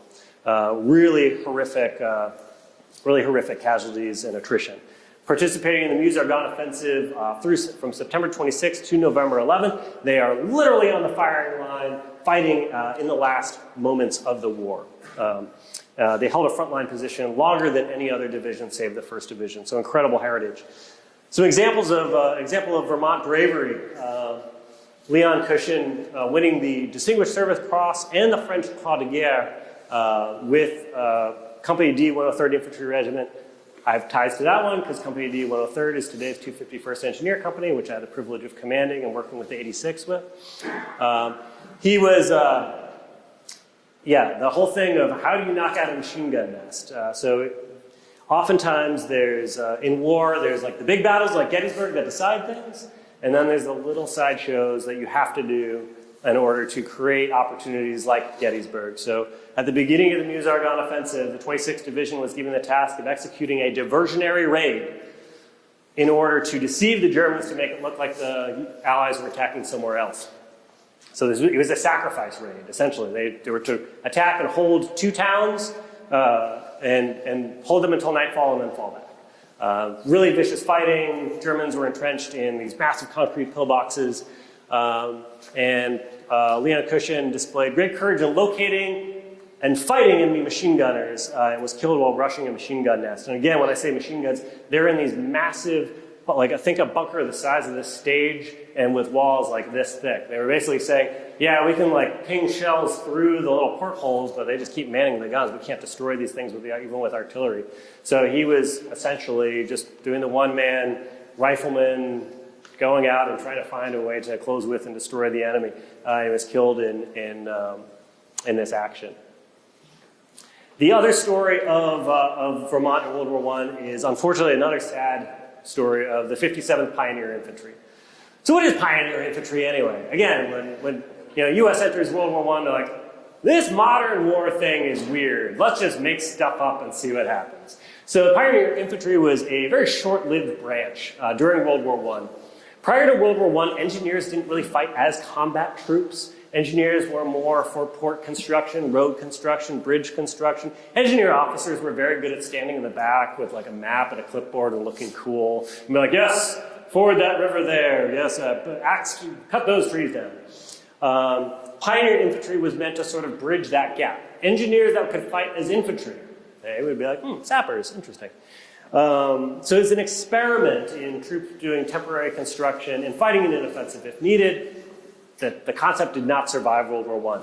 Lots of New England units, New England National Guard formations that were not selected to join the 26th Division become pioneer infantry regiments. Unfortunately, so the 57th, they go down to Camp Green, North Carolina, where they are filled with draftees, essentially, and they head over to France. Unfortunately, this is the exact same time as the Spanish influenza was hitting. And quote from the regimental commander, this is the march from the mobilization camp to the ships. The victims of the epidemic fell on either side of the road, unable to carry their heavy packs. Some threw their equipment away and with determination tried to keep up with their comrades. Army trucks and ambulances following picked up those who had fallen and took them back to the camp hospital. How many men or how much equipment was lost on that march has never been determined. That was just getting to the ship. On the ship, the Leviathan, a U.S. Navy report wrote, the conditions during the night cannot be visualized by anyone who has not actually seen them. Pools of blood from severe nasal hemorrhages of many patients were scattered throughout the compartments, and the attendants were powerless to escape tracking through the mess because of the narrow passages between the bunks. The decks became wet and slippery. Groans and cries of the terrified added to the confusion of the applicants clamoring for treatment, and altogether a true inferno reigned supreme. Over 200 soldiers died in the crossing from the 57. That's even before you get into France. And then die of the influenza once they are in France. And then they go on to serve briefly in the Meuse-Argonne offensive. But once again, it's one of these sad episodes of where disease is taking such a massive toll. And I remind myself how lucky we are in the days to live after penicillin is established, and we have better chances of dying from enemy combat than disease. During the interwar period, there's a massive reorganization of the National Guard. So the 26th Division is basically just Massachusetts in the post-war era as we're rebuilding. They create a new division, the 43rd Infantry Division, that consists of Vermont, Maine, Connecticut, and Rhode Island. The 1st Vermont is reconstituted as the 172nd Infantry Regiment, consisting of 3 battalions. Vermont actually shared the 86th Brigade headquarters, and I got into a big old argument with my friends in DC when I first discovered the piece of paper that said that the 86th Brigade is allocated and constituted to the Maine National Guard in the 1930s. And I went to them and I said, no, give us back our brigade. It's Maine's. And they're like, here's the paperwork from the 19 whatever that says it's Vermont's now. I'm like, oh, come on, guys. I tried. So the command of the brigade actually went back and forth between Maine and Vermont. They traded commanders. Kind of sounds a little bit familiar to some of the 86 things today. Vermont also gained companies of the 118th Medical Regiment as well as the 118th Quartermaster Regiment. So again, filling out that full divisional alignment. They also had a section of the 43rd Division staff that was allocated to Vermont. Called up for, the 172nd was called up for service 4 times during the interwar period, twice for floods in 27 and the big, massive New England floods of 36. which the flooding this past couple months reminded me, seeing pictures of it reminded me of that. And then for paper mill strikes in 21 and granite worker strike in 33.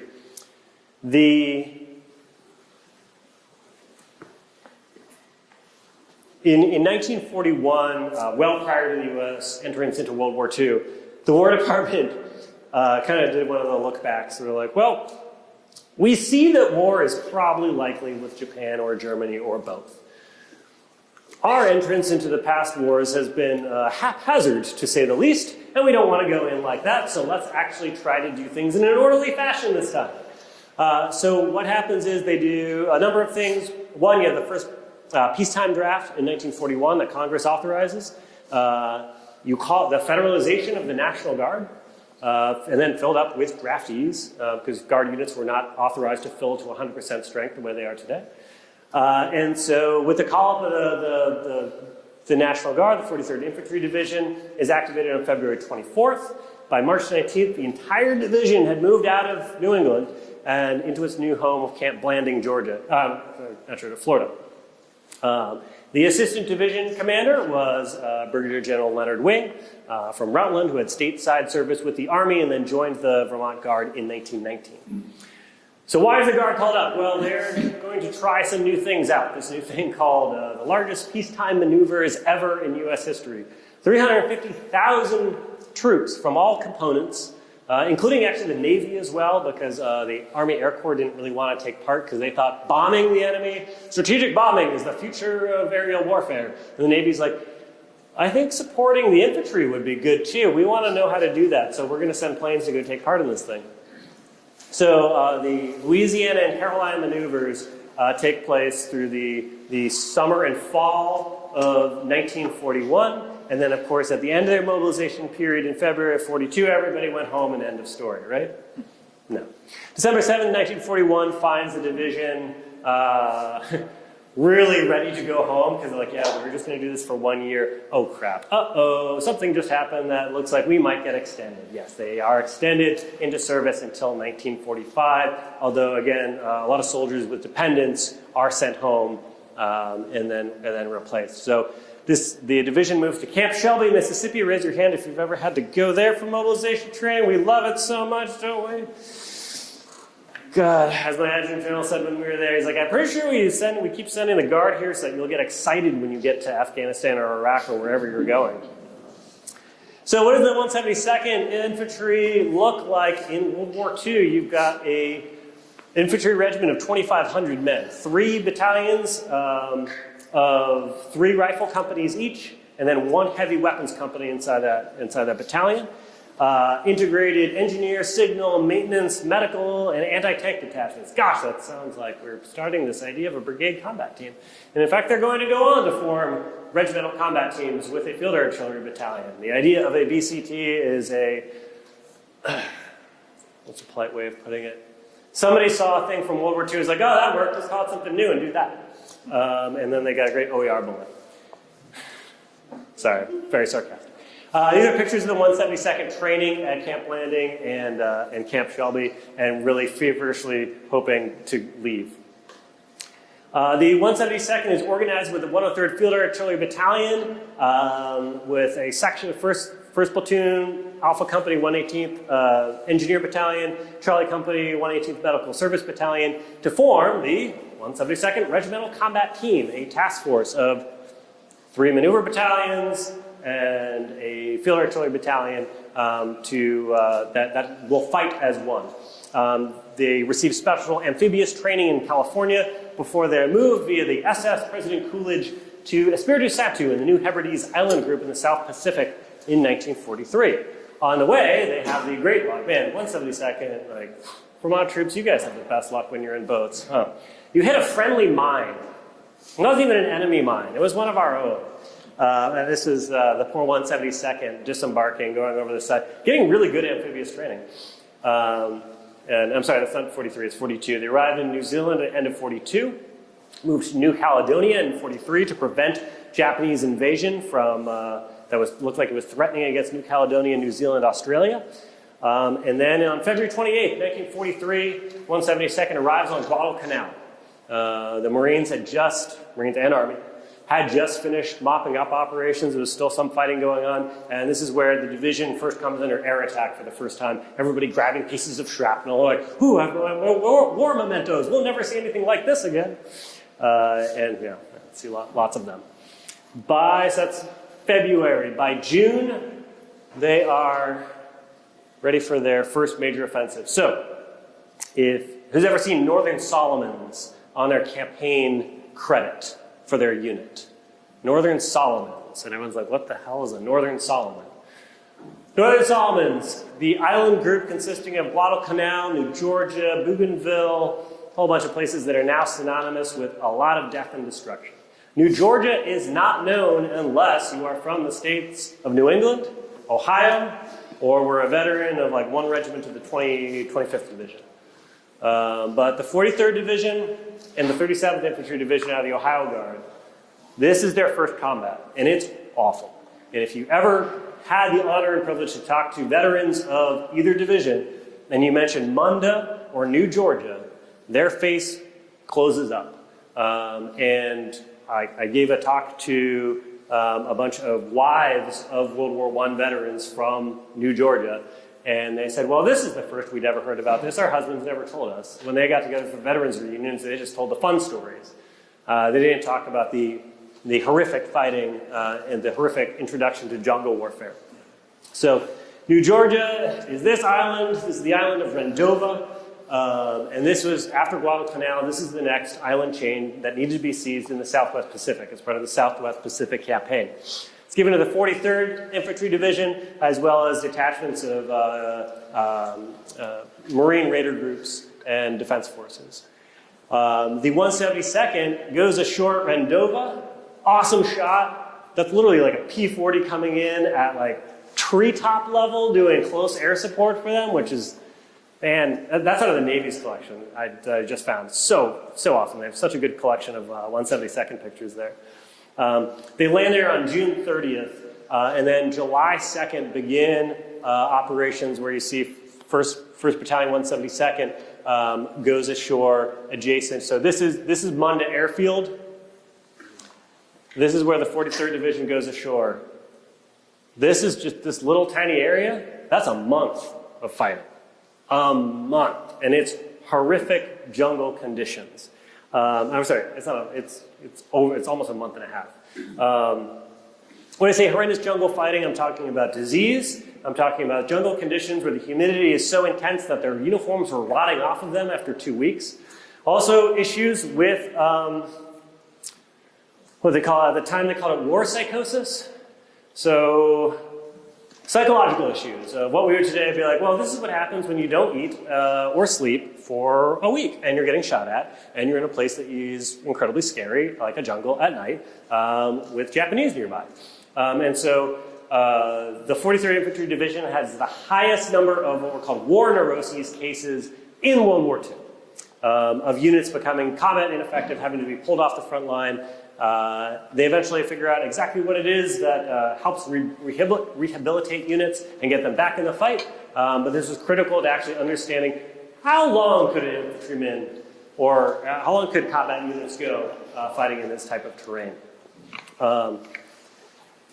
They are fighting here for, like I said, for a month. Munda Airfield is taken on August 5th.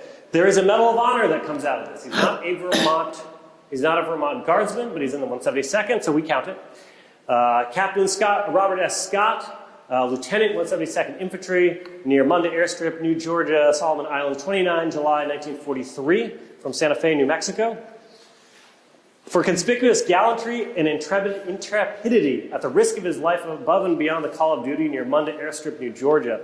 After 27 days of bitter fighting, the enemy held a hilltop salient which commanded the approach to Munda Airstrip. Our troops were exhausted from prolonged battle and heavy casualties. Lieutenant Scott advanced with the leading platoon of his company to attack the enemy position, urging his men forward in the face of enemy rifle and enemy machine gun fire. He pushed forward alone to a point midway across the barren hilltop within 75 yards of the enemy, when the enemy launched a desperate counterattack, which, if successful, would have gained undisputed position of the hill. Enemy riflemen charged out on the plateau, firing and throwing grenades as they moved to engage our troops. The company withdrew, but Lieutenant Scott, with only a blasted tree stump for cover, stood his ground against the wild enemy assault. By firing his carbine and throwing the grenades in his possession, he momentarily stopped the enemy advance, using the brief respite to obtain more grenades. Disregarding small arms fire, exploding grenades aimed at him, suffering a bullet wound in the left hand and a shrapnel wound in the head. After his carbine had been shot from his hand, he threw grenade after grenade with devastating accuracy until the beaten enemy withdrew. Inspired by renewed effort by Lieutenant Scott, our troops swept across the plateau to capture the hill, and from this strategic position, Munda Airfield was taken. That's wild. That's insane. Dude was just like, me, a bunch of grenades, and a Japanese company. Who wins? So that's, again, this is part of that history and heritage. Yes, he's not a Vermont Guardsman. Claim that, man. Like, that's awesome. That's incredible. Some of the fighting, a lot of the fighting is typified in this, or the effects of the fighting, I should say, were typified in this amazing picture of Private Lloyd Culloch of Company A, 172nd. This shows this is July, this is taken 12 days after the first assault. So he hasn't changed clothes in 12 days. His clothes are visibly rotting off of him. He's eating his rations with the can lid in lieu of a fork or spoon. This was and you can see in his eyes, like the 1,000-yard stare. This is what combat on New Georgia and Munda did to these guys. It was a merciless baptism of fire, but it served them well for their coming operations. The remainder of 1943 was spent in mopping up operations around the Solomon Islands.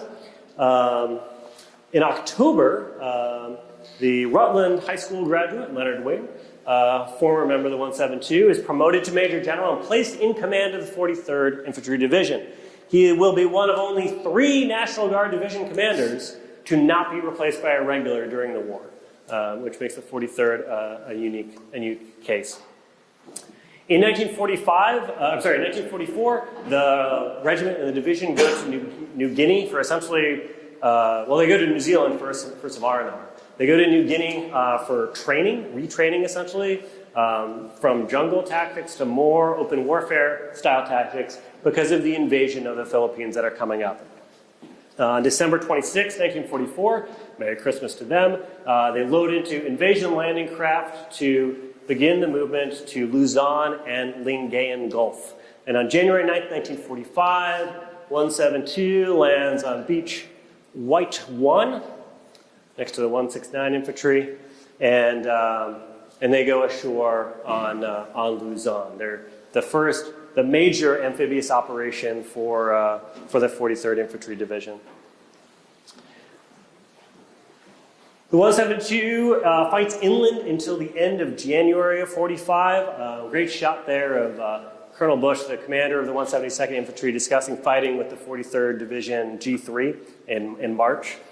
In March, the 172 makes a 55-mile motorized northern flanking movement around Clark Field on Luzon to secure and hold and push back the Japanese right flank.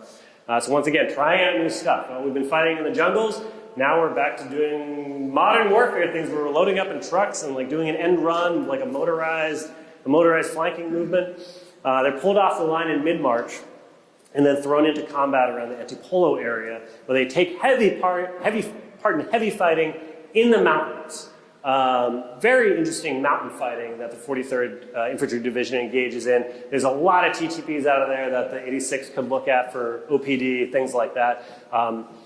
When these officers, all these captains and majors get back at the end of the war, they're told, hey, so you were promoted, like you started the war as a sergeant or a lieutenant? Yeah, you have to go to CGSC. You gotta do your Command General Staff College. And they're like, no, I don't. I just beat the Japanese Empire. They're like, yeah, no, you gotta go to CGSC. Like you're overdue on your professional education. So as a part, it actually works out well for historians because all these guys, they go there like, you have to write a tactical paper. And they're like, fine, I'm gonna write about my experiences. And you've got this stuff from like seizure of the Ipoh Dam or like the 172 and its operations against the Shimbu Line, written by like the operations dude in the 172nd or like a company commander. Like, and then my company did this. And you're like, wow, okay, that's awesome. So from a historical perspective, it's super cool. You've got all these World War II veterans writing about their experiences. Sucks for them that they had to do their intermediate level education, but works well for us. The April sees the division diverted towards Ipoh Dam. Ipoh Dam supplied the majority of Manila's water. Manila had been seized by the 37th Infantry Division. 1st Cav took credit for it, naturally, because that's what 1st Cav does. But it was really the Guard that took it. If the Ipoh Dam was destroyed by the Japanese, you'd be facing a major humanitarian crisis in Luzon's largest city, the largest city in the Philippines. So MacArthur gives the order to the 43rd Division to seize the Ipoh Dam. It is a highly complex operation. As you can see from the map, they do a double envelopment working alongside Filipino guerrillas who are on the ground and liaison with. You've got 43rd Infantry Division officers who are posted with the guerrillas as liaisons. So if anyone who's done like ANSF support missions, things like that, well, it's kind of a lot like that. Classic infantry, just like 172 marching up into a mountain in the mud. Because why not? War never changes.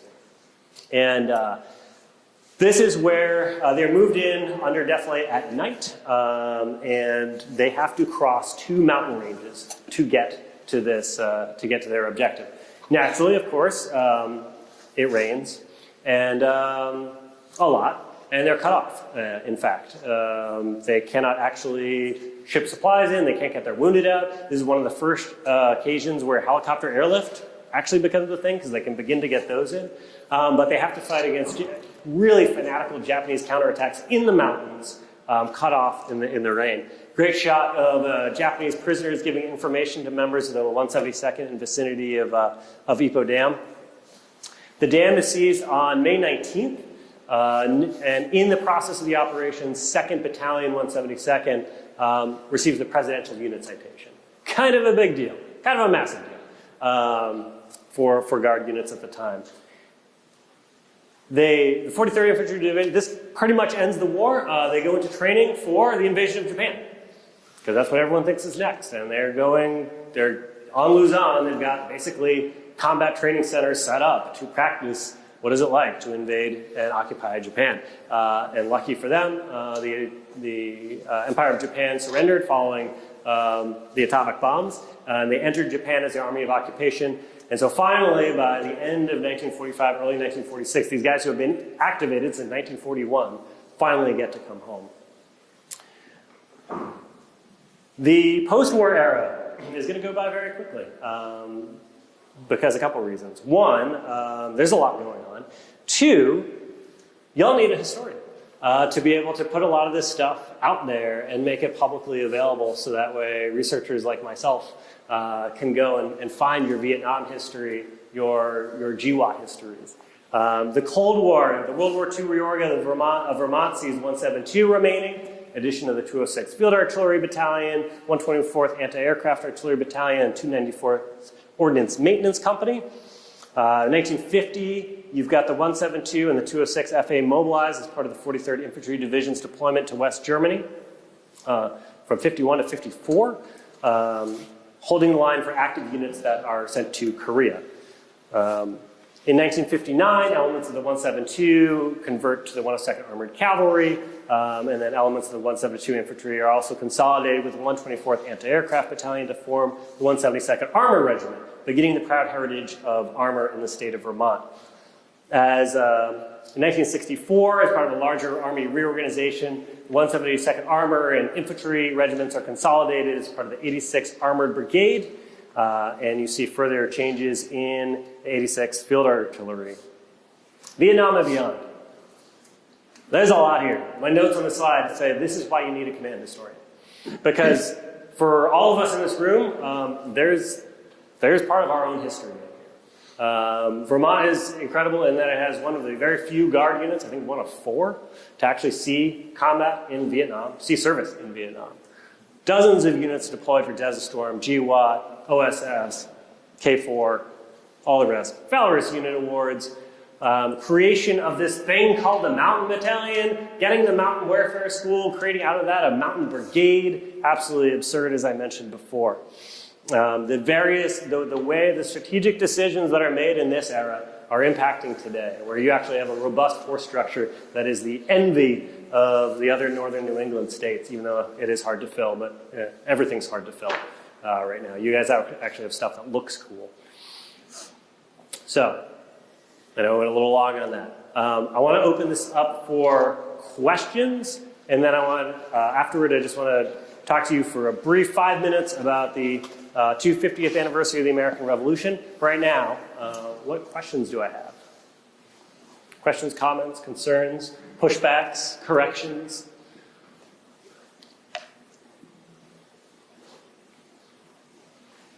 In the 43rd infantry, from the time they were at New Georgia to the time they moved on, that's like a year plus. Was that was seems like an exceptionally long time during the war. Was that just due to the operations they were put on paper to participate in the timing of that, or was it part of war neurosis, covering the unit from that, and then subsequent training for the large-scale combat? Yeah, no, that's a good question. So they're in mopping up operations in the Northern Solomons until August, September of 43. When they get pulled off, you're like, you need to be reconstituted. You've taken a lot of casualties. So they get R&R. I think they have Christmas in New Zealand, and you have all these New England guys who are just like, we love this place so much. Like 43rd ID guys, when you talk to them, they will not shut up about New Zealand and Australia. They just love it so much. In fact, when the Maine guys got to New Zealand the first time, there was a New Zealand band playing the Maine Stein song for them, which is the University of Maine fight song. And so they just absolutely loved each other. And then they go from New Zealand to New Guinea. New Guinea is like I'm trying to find it. New Guinea is like Kuwait. Everyone's got to go there at some point in World War II. New Guinea is fought over beginning in 42 with the Allies trying to reclaim it. And it's very brutal fighting for some units, like the 32nd Infantry Division, the Midwest, Wisconsin, Minnesota Guard. It's awful for them.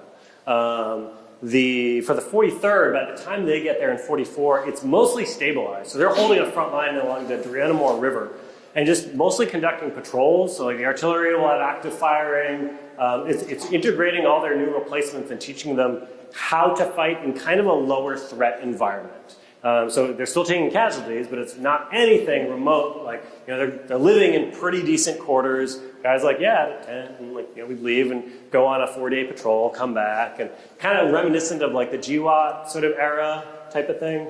So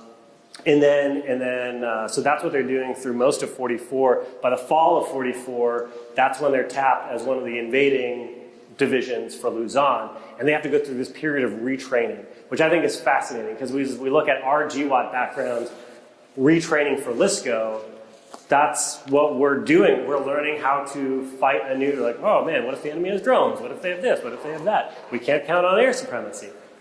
And that's what they were doing. They're like, oh, we got really good at jungle fighting. What happens if we're fighting tanks? Which is exactly what they run into. There's a Japanese armored division on Luzon that they have some interesting night fights with, to say the least. So yeah, it's that era of retraining, and then they're loaded up and sent over. So it's a combination. It does seem like it's a long time, but it's the R&R, fighting on New Guinea, and then training for this new. The invasion of Luzon is one of the largest amphibious operations of World War II. We just don't talk about it as much because it's not June 6th, 1944. You mentioned the monographs that they did for the commanding general staff corps. I'm familiar with the ones that were done at the infantry advance course. They're posted digitally at the now Fort Moore. Library. Yep. Those ones for CDSC, where are those? I think those are on DTIC. And you can, I think there's some in the Carl Library. There are some of I know the ones you mentioned, but I think there's some of the Carl Library at Leavenworth.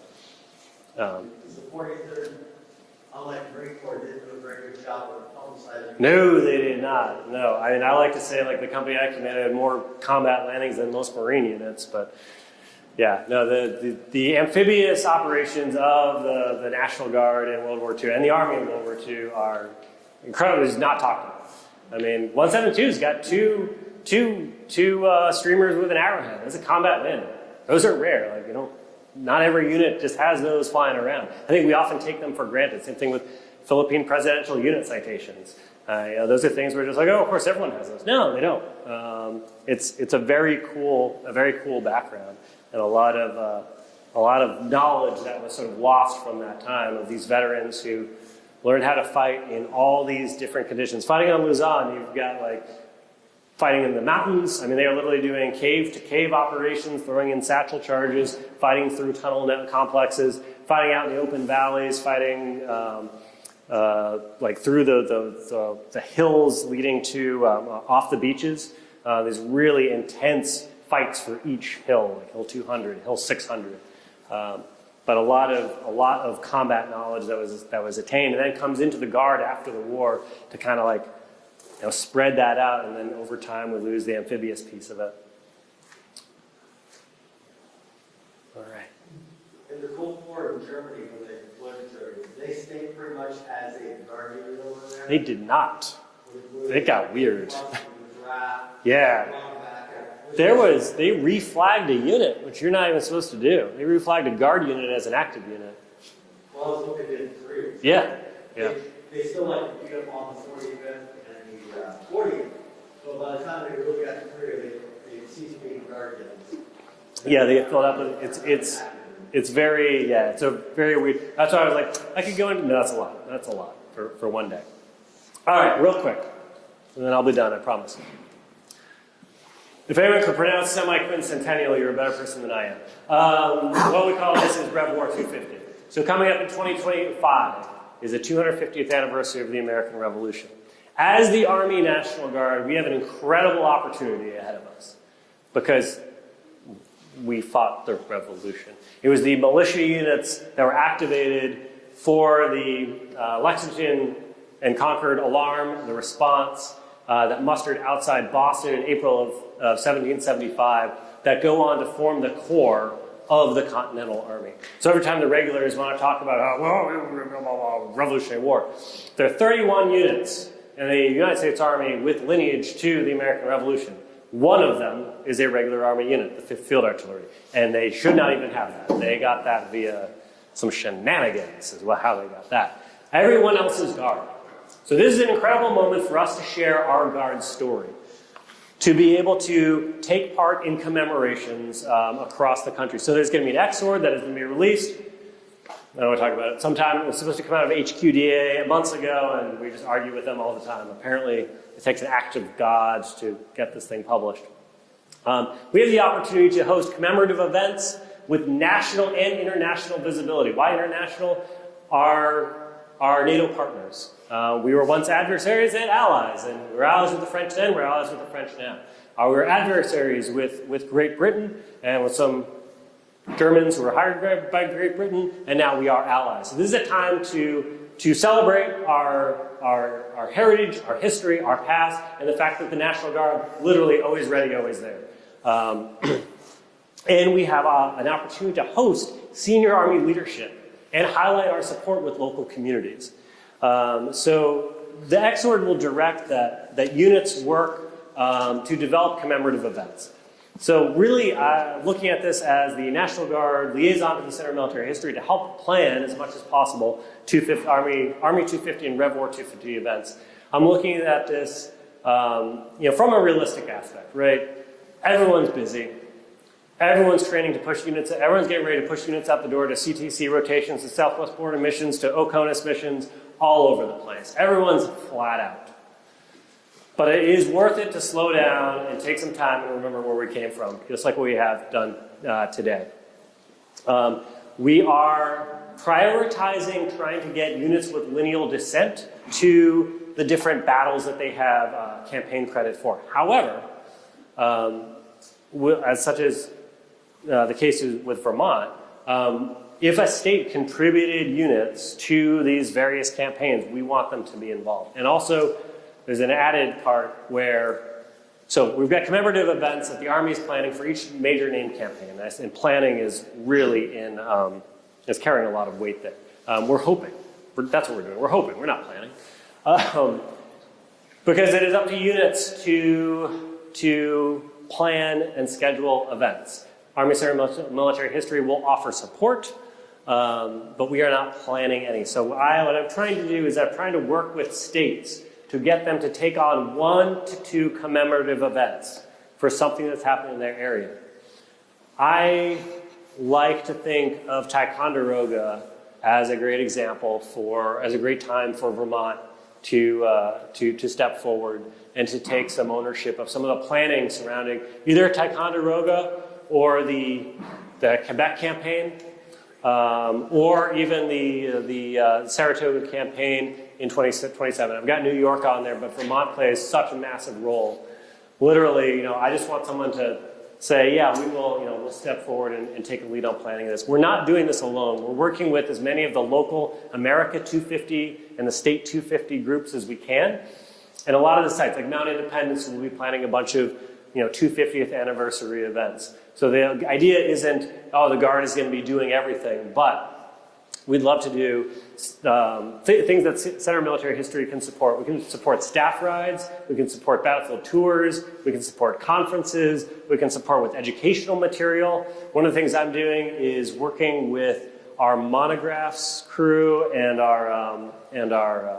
the exhibit. There's going to be a 2-year exhibit that's going in at the National Museum of the U.S. Army to ensure that if we mention a unit that continues in service as a Guard unit, that Guard unit is mentioned, that we are talking about the Guard from that time as it exists today.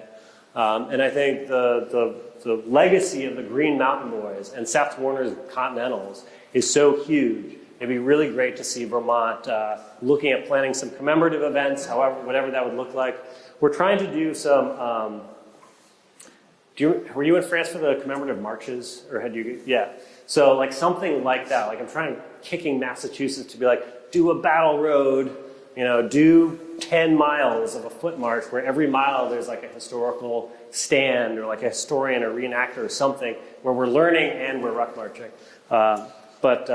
Yeah. So this is just sort of what we're wargaming. It is a long commemorative period. It is 8 years. So we'll see what we come up with, but definitely would love it if you guys started having those conversations between the museum folks, the Guard, and how best you can sort of begin to plan for this.